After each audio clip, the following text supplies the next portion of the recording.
Probably the most important relationship related to your business is the one between you and your manufacturers. If the relationship between you and your supplier is not strong or goes sour, then you've got a problem. And it's a problem that potential buyers for your business will not want to inherit. It's not just about the relationship. It's also about the standard of your supplier. A great supplier versus a poor supplier can be the difference between a great exit, a poor exit, or no exit at all. I'm going to break it down for you in part 6 of the 7 foundations of value. Suppliers. Because this is the series where I give you a tip that you can apply to your e-commerce business to help you sell it for the best possible price, deal structure, and at a time that suits you. I'm Ben Leonard, and I built, scaled, and sold an international 7-figure e-commerce business. Now I help others to do the same with ecombrokers.co.uk, the e-commerce brokerage by e-commerce people for e-commerce people. This is Exits Made Easy, an Ecom Made Easy sister show. Take a step back for a moment and pretend you don't own your business. You're assessing whether you want to actually buy the business. When you buy this business, you're going to inherit the relationship with the manufacturing partners or suppliers. Not only will you inherit the relationship, but you'll inherit everything about the partnership: the contracts, the payment terms, the quality, the punctuality, the innovation and creativity. Ask yourself honestly, would you be happy to inherit that? Would you be getting a strong relationship full of goodwill and the genuine will to go the extra mile and work together for mutual benefits? Or would you be getting a stale, perhaps even sour relationship where each party is not working together for mutual benefit? Would you be inheriting a partnership with favorable payment terms, a manufacturer who produces on time to the highest standards, who willingly replaces defective units, is open to inspections from third parties, will work with you to solve any issues as they arise?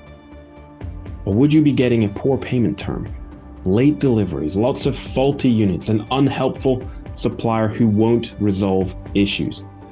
When an organization buys your brand, they are also buying the relationship with your supplier. When you take this step back and you pretend that you are analyzing your brand as a buyer, you need to feel happy and excited at the prospect of working with this manufacturing partner. A buyer is naturally going to feel a bit anxious about inheriting a relationship that they haven't touched yet. By having a fantastic partnership with a supplier that you can demonstrate to a buyer in the form of evidence, could be contracts, emails and messages, inspection reports, audit certificates, then you de-risk that situation for the buyer and make them much less anxious about it.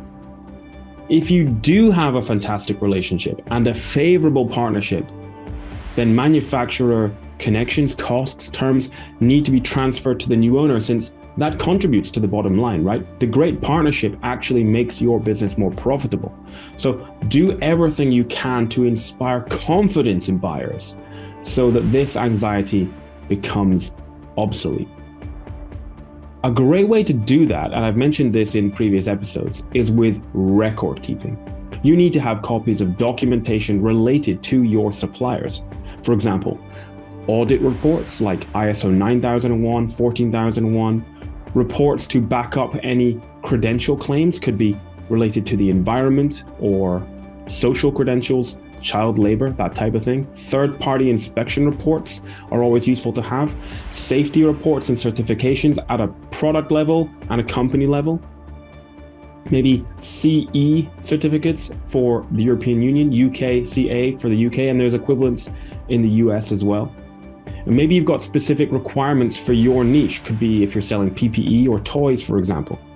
A buyer doesn't want to get into bed with a dodgy supplier. If you can't provide this type of information, a buyer's just not going to proceed with an acquisition. A great way to leverage your supplier to boost the value of the business is to position that strong partnership as a strength. And your broker should be doing that. Certainly, we do that with the clients we work with. But perhaps there is something extra special you can talk about. Does your manufacturer have a unique manufacturing process?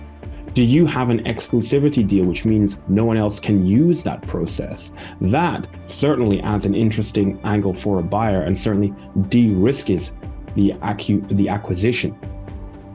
Remember the human side of things. Make sure you are not all about money and contracts. Talk with your supplier about real life. Meet them. Go to dinner with them. Exchange WhatsApp messages with them. I still chat on WhatsApp with suppliers of my first brand, and I'm now building great relationships with suppliers for my new brands.